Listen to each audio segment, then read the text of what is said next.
لە ساڵی 92 وەکو لە بەیاننامەکە باسمان کرد پەرلەمانی کوردستان بە احتیماد یان بڵین بە پاڵپشت بە بڕیاری بەرەی کوردستانی و ئەنجومەنی بەرەی کوردستانی لێبوردنی گشتی دەرکردووە ساڵی ئەمە جاری یەکەم جاری دووەم لە ساڵی 2003 دوایەوە حکوومەتی بەعز ڕووخاوە هیچ مؤسسەیەک هیچ دامەزراوەیەک نەما بەنای حکوومەتی بەعز جارێکی تر پەرلەمانی کوردستان بڕیاری داوەتەوە کە لێبوردنی گشتیەکە تایبەت بێ بۆ بڕیاری بەرەی کوردستانی بۆیە ئەگەر حکوومەتی هەرێمی کوردستان و پەرلەمانی کوردستان بیەوێ ئیش لەسەر بابەتی جاش و مستەشارەکان بکات دەبێ بێ بە یاسا بێ بە پرۆژە یاسا ئەم بابەتەیەک لا بکاتەوە ئەوی ژەوێ دەکرێت بە پرۆژە یاسا بنووسرێ کە کەسوکاری ئەنفال کراوان و ئەوانەی کە جاش و مستەشارن و دەستەواژانەی کە تایبەتە بۆوانی کە تاوانەکانیان ئەنجام داوە بێبەری بکرێن یان دوور بخرێنەوە یان ئەوەتە ئەو ماف و ئیمتیازاتانیان لێوەربگیرێتەوە کە لە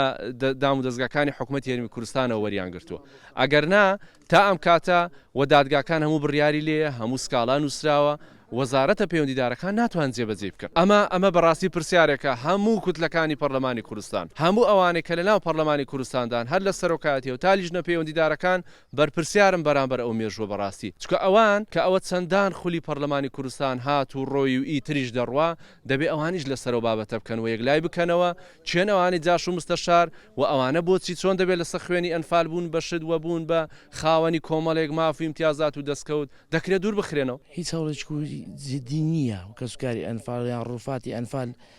بگەڕێتەوە یاخۆ سمپڵک وەربگیرێ بۆ ئەوی بزانین لە شوێیان لە شوێنیان ئێمەش وەکو ناوچەی گەرمیان یان ناوچەی بارزان کە شوێنێک هەبێ کە برین ئەوەی ڕووفاتی خۆمان و سەردانی بکەین نیگەرانەکان زۆرن چۆن ئێستا دەبینی کە کوڕی جاش و مستەشارێک لە پلێکی بەرزی سەربازیدایە یاخود جاش و مستەشارەکان دەبینی لە ئەوە ڕەفاهەتی چ خۆشدا دەژێن بەڵام کەسوکاری ئەنفال کراون بەشداخەوە هیچ کە تەعین نەبووە یان دانەمەزراوە خوێندنی تاوا کردو ئەوڕۆ 5 ساڵ یادی پرۆسی تاوانی ئەنفالی قۆناغی چواری سنوور و کوێ و دەوروبەریتی ئێمە کەسوکاری ئەنفال کراوە ڕێکخراوی کۆژان کە تایبەتە بۆ پرسرە لە سنوور کوێ و دەوروبەری بایکۆتی ئەو